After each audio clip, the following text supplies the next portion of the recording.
Hi, I am Kiranmay and welcome to my channel Chemistry Tutorials by Kiranmay. నేను ఈ వీడియోలో atomic models గురించి discuss చేస్తాను. ఇంతకుముందు వీడియోలో మనము సబ్ అటామిక్ పార్టికల్స్ ఎలా డిస్కవర్ చేశారు అన్న దాని గురించి తెలుసుకున్నాం. సబ్ అటామిక్ పార్టికల్స్ అంటే ఆటంలో ఉన్న పార్టికల్స్ అయిన ఎలక్ట్రాన్స్, న్యూట్రాన్స్, ప్రోటాన్స్ ఎలా కనుక్కున్నారు అనేది చూసాం. ఈరోజు వీడియోలో మనము అటామిక్ మోడల్స్ గురించి డిస్కస్ చేస్తాను. డాల్టన్ ప్రపోజ్ చేసిన థియరీని తప్పు అని చెప్తూ సబ్ అటామిక్ పార్టికల్స్ కూడా ఉన్నాయి అని కనుక్కున్న తర్వాత సైంటిస్ట్స్ కొన్నిటిని ఎక్స్ప్లెయిన్ చేయడానికి ట్రై చేస్తూ వచ్చారు. అవేవంటే ఒకటి స్టెబిలిటీ ఆఫ్ ఆటమ్. ఆటమ్ ఎలా స్టేబుల్గా ఉంది అంటే ఆటంలో పాజిటివ్ ఛార్జ్ ఉంది, నెగిటివ్ ఛార్జ్ ఉంది, మరి ఆ ఆటమ్ ఎలా స్టేబుల్గా ఉంది.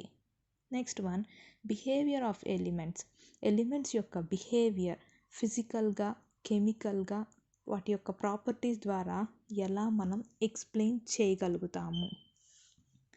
మాలిక్యూల్స్ ఆటమ్స్ ద్వారా కంబైన్ అయి ఫామ్ అయిన మాలిక్యూల్స్ ఎలా జరుగుతాయి అంటే వాటి యొక్క ఫార్మేషన్ గురించి ఎక్స్ప్లెయిన్ చేయలేకపోయినారు.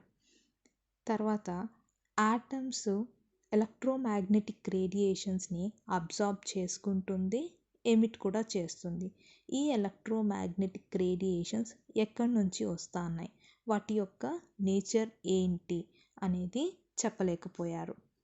సో ఈ క్రమంలో కొన్ని అటామిక్ మోడల్స్ అనేవి సైంటిస్ట్ ప్రపోజ్ చేయడం జరిగింది.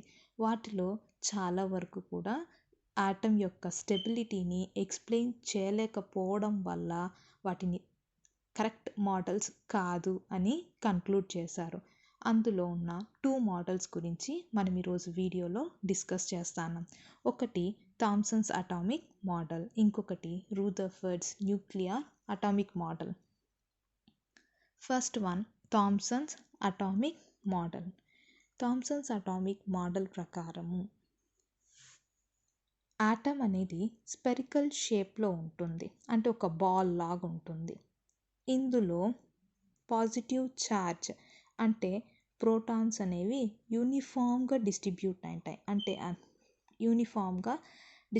అయి ఉంటాయి. ఈ గ్రీన్ కలర్లో చూపిస్తున్నవన్నీ కూడా పాజిటివ్ ఛార్జ్ అనుకుంటే, అందులో నెగిటివ్ ఛార్జ్ అనేది అక్కడక్కడ ఉంటాయి. మనం వాటర్ మెలన్లో తీసుకుంటే రెడ్ కలర్ పోర్షన్ అంతా పాజిటివ్ ఛార్జ్ అనుకుంటే, అందులో ఉన్న సీడ్స్, బ్లాక్గా ఉన్న సీడ్స్ అన్నీ కూడా మనం ఎలక్ట్రాన్స్తో కంపేర్ చేసుకోవచ్చు. సో ఇలా ఉండొచ్చు అని థామ్సన్ అనే సైంటిస్ట్ ఆటమ్ యొక్క మోడల్ని ప్రపోజ్ చేశారు. ఇందులో ఇంపార్టెంట్ పాయింట్ ఏమంటే మాస్ ఆఫ్ ద ఆటమ్ అనేది యూనిఫామ్గా డిస్ట్రిబ్యూట్ అయ్యింటుంది అని చెప్పారు. అంటే ఆటంలో మాస్ ఎందువల్ల వస్తుంది అంటే ఆటంకి ఆ బరువు, ఆటమ్ యొక్క వెయిట్ అనేది దేనివల్ల వస్తుంది అంటే ప్రోటాన్స్ వల్ల వస్తుంది, ఈ న్యూట్రాన్స్ వల్ల వస్తుంది. ఈ ప్రోటాన్స్, న్యూట్రాన్స్ అనేవి ఆటంలో యూనిఫామ్గా డిస్ట్రిబ్యూట్ అయ్యింటుంది అని చెప్తుంది అన్నమాట థామ్సన్ అటామిక్ మోడల్. కాకపోతే ఇలా యూనిఫామ్గా డిస్ట్రిబ్యూట్ అవ్వలేదు అని చెప్తూ రూదర్ఫర్డ్స్ అటామిక్ మోడల్ అనేది మనకు ప్రూవ్ చేయడం జరుగుతుంది. సో అది ఎలా ఏమి అనేది తెలుసుకుందాం.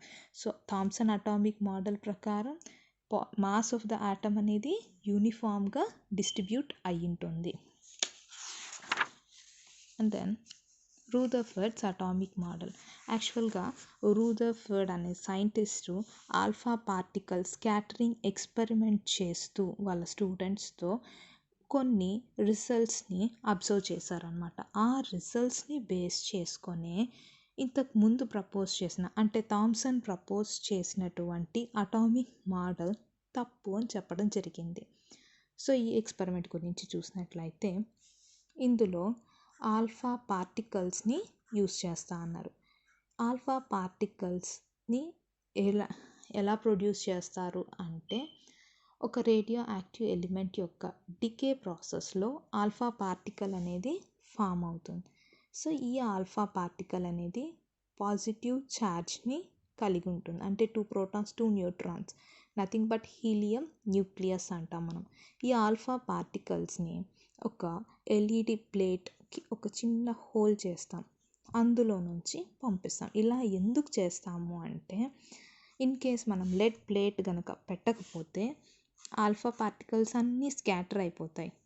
మనము ఒక బీమ్ ఆఫ్ లైట్ని తీసుకోవాలి అన్నప్పుడు ఏదన్నా ఒకటి అడ్డం పెట్టి అందులో ఒక చిన్న హోల్ చేసినాం అనుకోండి, లైట్ అందులో ఒక రే లాగా పాస్ అవుతూ కనిపిస్తుంది. సేమ్ అలాంటి దీనికోసమే బీమ్ ఆఫ్ ఆల్ఫా పార్టికల్స్ కోసం మనం ఏం చేస్తాను అంటే, ఒక లెడ్ ప్లేట్ని అడ్డుగా పెట్టి అందులో ఒక చిన్న హోల్ చేస్తున్నాం. ఆ హోల్ ద్వారా ఆల్ఫా పార్టికల్ ఏమంటే మనకు గోల్డ్ ఫాయిల్ పైన ఇన్సిడెంట్ అయ్యేలా చేస్తాను. ఇక్కడ గోల్డ్ ఫాయిలే ఎందుకు తీసుకోవాలి అంటే, గోల్డ్ మెటల్ అనేది మనం పల్చటి రేకులాగా కూడా మనం దాన్ని తీసుకోవచ్చు. వేరే ఏ మెటల్ కన్నా కూడా గోల్డ్ అనేది థిన్ ఫాయిల్గా మనం తీసుకోగలిగే కెపాసిటీ ఉంటుంది. సో కాబట్టి మనం ఇక్కడ గోల్డ్ ఫాయిల్ని యూజ్ చేసాం. ఈ గోల్డ్ ఫాయిల్ చుట్టూ ఒక ఫోటోగ్రాఫిక్ ప్లేట్ని అరేంజ్ చేశారు. ఈ ఫోటోగ్రాఫిక్ ప్లేట్కి జింక్ సల్ఫైడ్, అంటే ఇది ఫ్లోరసెంట్ కాంపౌండ్, జింక్ సల్ఫైడ్ని కోట్ చేశారు.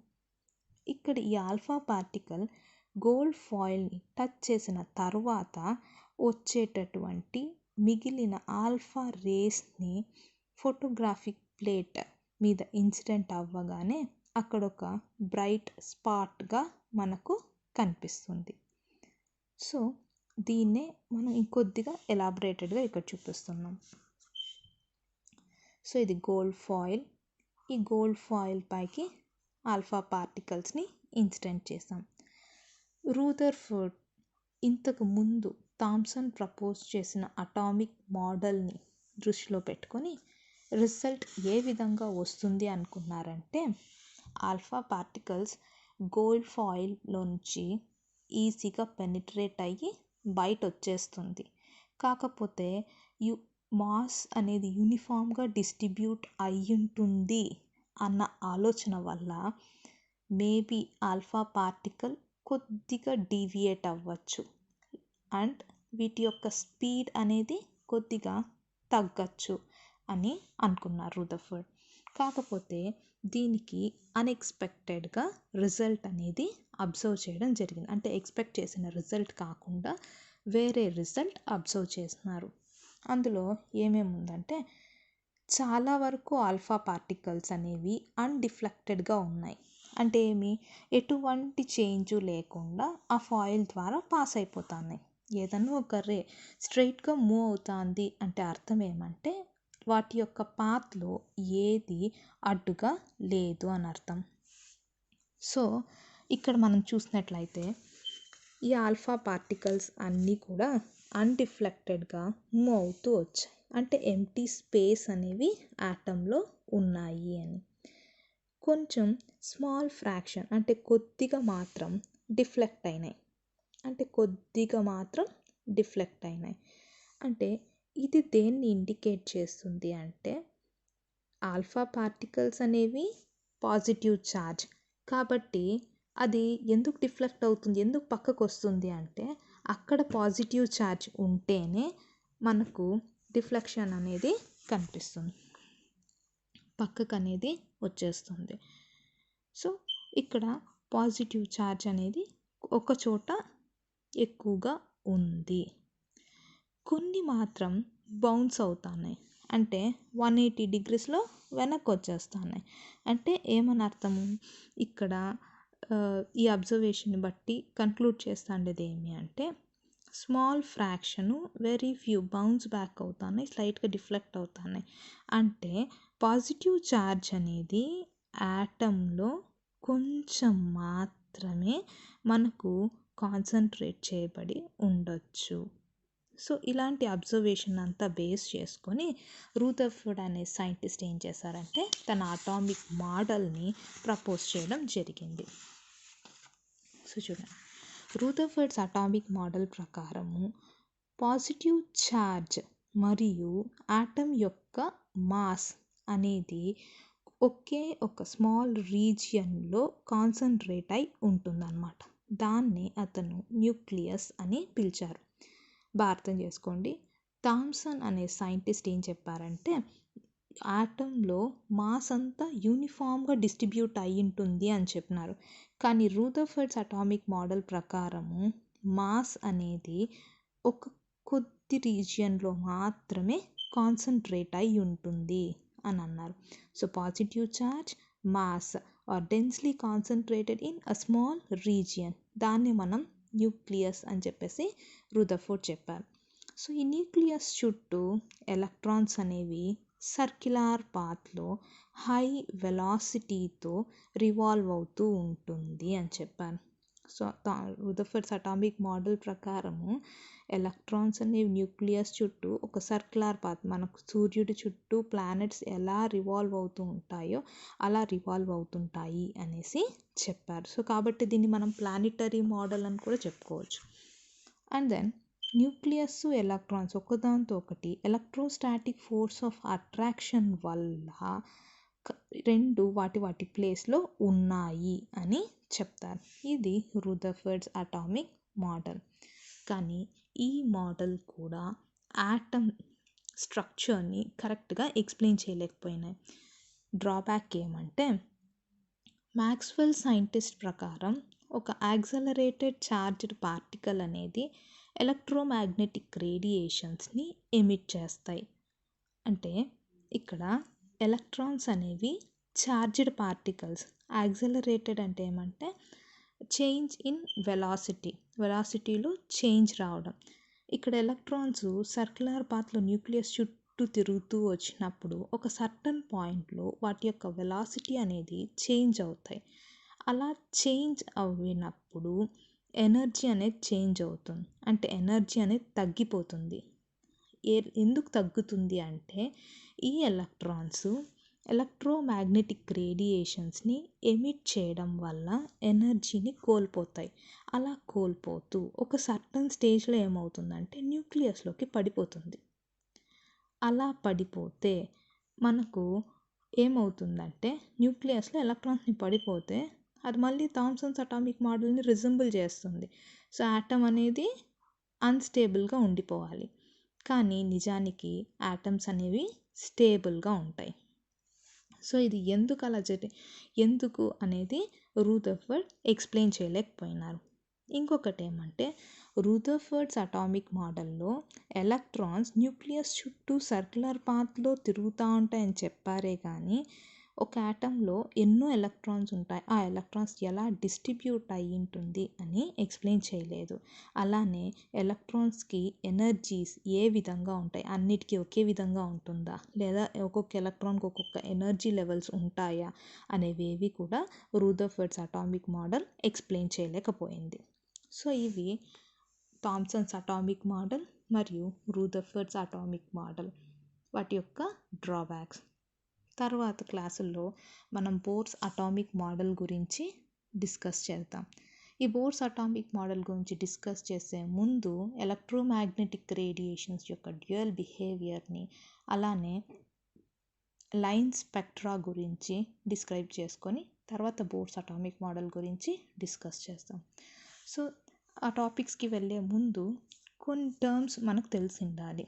అవేవంటే అటామిక్ నంబర్ అంటే ఏమి, మాస్ నంబర్ అంటే ఏమి, ఐసోటోప్స్ అంటే ఏమి, ఐసోబార్స్ అంటే ఏమి అనేది. అటామిక్ నంబర్ అంటే ఏమంటే number of protons or number of electrons in a neutral atom. Atomic number అంటే ఒక ఆటంలో ఉన్న నంబర్ ఆఫ్ ప్రోటాన్స్ కావచ్చు ఆర్ న్యూట్రల్ ఆటంలో ఉన్న నంబర్ ఆఫ్ ఎలక్ట్రాన్స్ కావచ్చు. ఆ నంబర్నే మనం అటామిక్ నంబర్ అంటాం. దీన్ని జెడ్తో డినోట్ చేస్తాను. నెక్స్ట్ ఇక్కడ న్యూట్రల్ ఆటమ్ అని ఎందుకు అంటున్నామంటే ఒకవేళ పాజిటివ్ అయాన్ కానీ అయిందనుకోండి అప్పుడు వాటిలో ఎలక్ట్రాన్ కౌంట్ అనేది తగ్గిపోయి ఉంటుంది.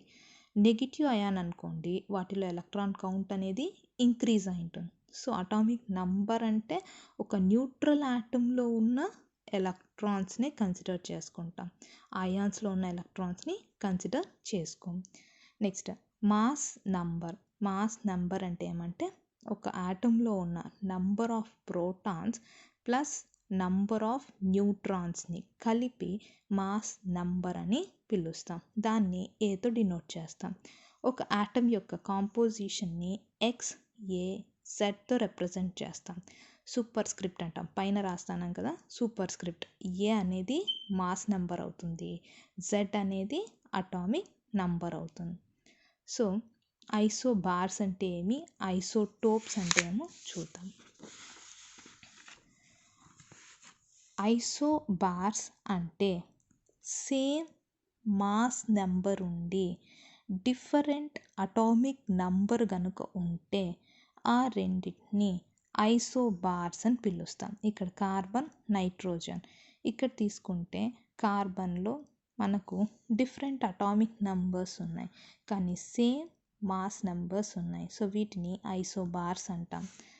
ఐసోటోప్స్ అంటే సేమ్ అటామిక్ నంబర్ ఉండి డిఫరెంట్ మాస్ నంబర్ కనుక ఉంటే వాటిని ఐసోటోప్స్ అని పిలుస్తాం. ఎగ్జాంపుల్ హైడ్రోజన్ ఐసోటోప్స్, ప్రోటీనియం, డ్యూటీరియం, ట్రిటీనియం, ఇవన్నీ కూడా ఐసోటోప్స్. వీటికి సేమ్ మాస్ నెంబర్ ఉంది, డిఫరెంట్ అటామిక్ నంబర్ ఉన్నాయి.